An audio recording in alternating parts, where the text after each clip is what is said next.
Merry Christmas and a Happy New Year, everyone. Today we got my second ever triple ranking, and it's between three bands who all have a very small discography. So, I felt the triple ranking was perfect, because Agalloch only have 5, Emperor have 4, and Mutiilaiton have 6. Now, throughout this video you will very quickly find out that one of these three bands I'm not that big of a fan of at all, but the other two, I love them so much. And, with that being said, I kind of want to lump the bottom two into one, because they have the same issues. We got Ratted Konig and Majestus Leprous by Mutiilaiton.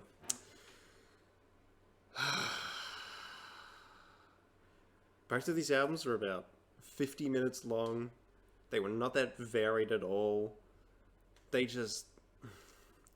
bored and frustrated me to no end. Majestus Leprous has Destroy Your Life for Satan, which is one of the cringiest black metal songs I've ever listened to. Ugh. But by the standards of the rest of their discography, the production is a bit better, so I guess that's a big plus. But yeah, overall I dreaded pretty much every second of listening to both of these. Next up we got Prometheus by Emperor.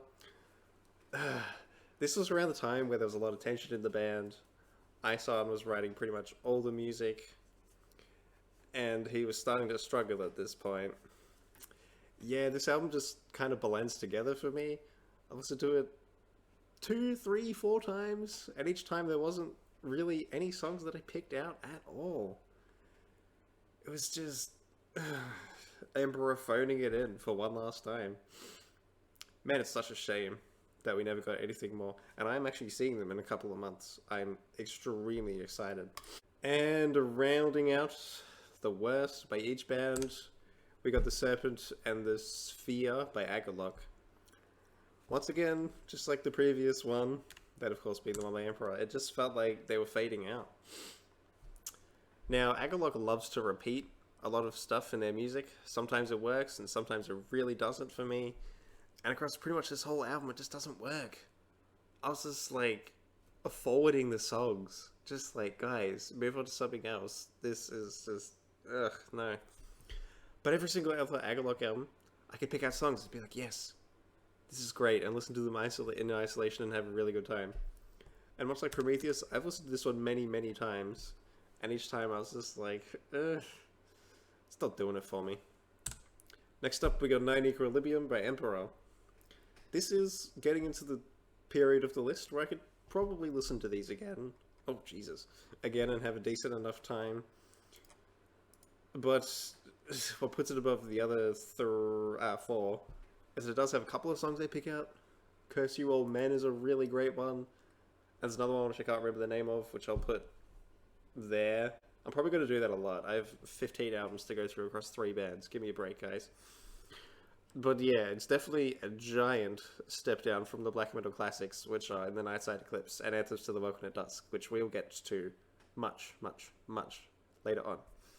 Next up, we got a really frustrating one. It's Remains of a Ruined, Dead, Cursed Soul. First things first, the opening track is hands down one of the worst songs I've ever heard in my entire life. And the last 2 songs are just like, oh, just unbridled and messy as all get out. But it has 2 songs that I think are really, really, really good. Travels to Sadness, Hate and Depression, I think it's called. If that's wrong, I'll put it there. And there's one other track which I'm also blanking on the name of, which I'll put there. Those 2 are some of the best songs that Mutiilaiton has ever done. So this is what, 7 tracks, I think?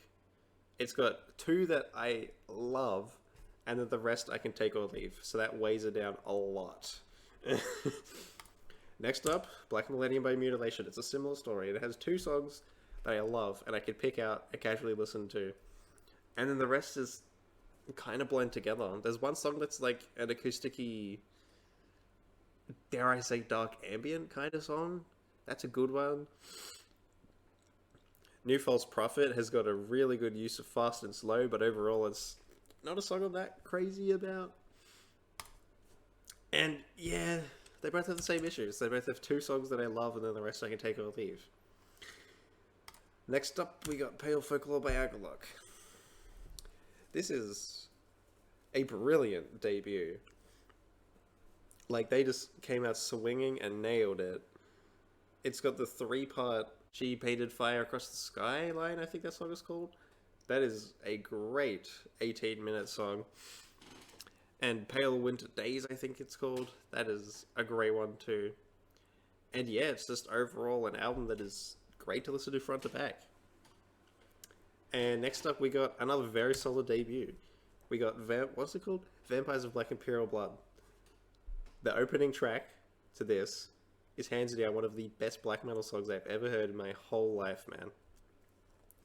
It is 10 minutes long, and they just keep on moving and moving and moving and moving. It works at a brilliant pace, and it feels like 7 minutes instead of 10. But just like the last few, that's the only song I picked from it, and I just listen to it front to back, and it's nice. Enough said. Next up, we got Sorrow Galaxies by Mutiilaiton. I was shocked at how much I loved this, man. Because these two came straight before it, and then you get this. Oh, every song is like 9, 10, 11, or 12 minutes, so that was initially really scary to me. I chucked it on, and I was sorely mistaken. These tracks, while very long, earn their time 100%. The song dynamics are so good the whole time. There's a brilliant mix between fast and slow, loud, quiet. And for most of the Mutiilaiton stuff, the drumming is not very varied. Here they throw in a lot of stuff. It has by far the cleanest production, heaps of clever uses of sound samples, and different vocal techniques. It was just a ride, and I loved it so much. So, as you could probably tell, by how much I just gushed over only number 6, these are the 5 I can listen to front to back and have an absolutely brilliant experience from every single time. And coming in number 5, we got Ashes Against the Grain by Agalloch. First off, the opening track, Limbs. What a beautiful track. And Falling Snow, not unlike The Waves. And we got another 3-part, 17-minute song from Agalloch. Yes, guys. Yes. This is the kind of black metal I like. And one thing I forgot to address with Agalloch, they are so good at building and building and building and making sure that the payoff is actually worth it. Because a lot of these songs are like 8, 9, 10, 11, 12 minutes, and they earn their length 100%. Like, what an awesome band, man. And next up, we got what many people will call the greatest black metal album of all time, hands down, In the Nightside Eclipse by Emperor. First things first, that cover art is absolutely beautiful. This is actually a wallpaper I pulled off the internet. It's In the Nightside Eclipse. And it opens with what is maybe my favorite Emperor song. It's The Infinity of Thoughts. That's another long piece that justifies its length 100%. And of course, it's the classic, which is I Am the Black Wizards. And a few other tracks which I'm blanking on the name of. Yeah, to me, this is one of those albums where, while I can pick out tracks, it's so nice just to listen to the whole thing front to back. I remember the last time I listened to it, it was in the middle of October, which is one of the wettest Octobers in the history of Australia. I put on some headphones, sit on my couch at the back deck while it was pouring rain. It was perfect. And yeah, it's an undeniable classic. People have been talking about it to the moon and back since the day it came out for a reason. But Anthems to the Welcome at Dusk is just a tiny bit better to me. I feel like the songs are a bit more mature, the production is better, the use of symphonics and orchestral elements is used a bit better. The songs flow nicer, the musicianship is tighter. It's just a tiny bit better in every single way. And Ian Tread's Imperium, Opus A Satana, Unsouled into Chaos, whatever that song is called. I'll put it there once again. I'm just getting at the point where I have pretty much nothing bad to say whatsoever about any of these. Anyways, at number 2, we have Marrow of the Spirit by Agalloch. I can take or leave the first and last song. Those songs don't really do a thing for me. But Into the Painted Grey, The Watcher's Monolith, Black Lake, whatever that word is, and whatever the other song is called. Wow. They all run for like 11 or 12 minutes, but they fly by, man. This is yet another one I can just take front to back. I do tend to skip the first and last song though, because I just flat out don't like them. But those 4 middle songs are so good. So good. But of course, coming in at number 1, The Mantle by Agalloch. Oh, on paper I should think that this album is trash, because I'm not huge on albums which are fully acoustic by traditionally quite heavy bands. I'm not that big on repetitive music. It's, for the most part, very simple. And songs which go for vibe rather than being entertaining are normally not my thing. But something about how they wrote and executed this album just really speaks to me. The Celebration for the Death of Man, fantastic track. In the Shadow of Our Pale Communion, probably the best song that Agalloch has ever written.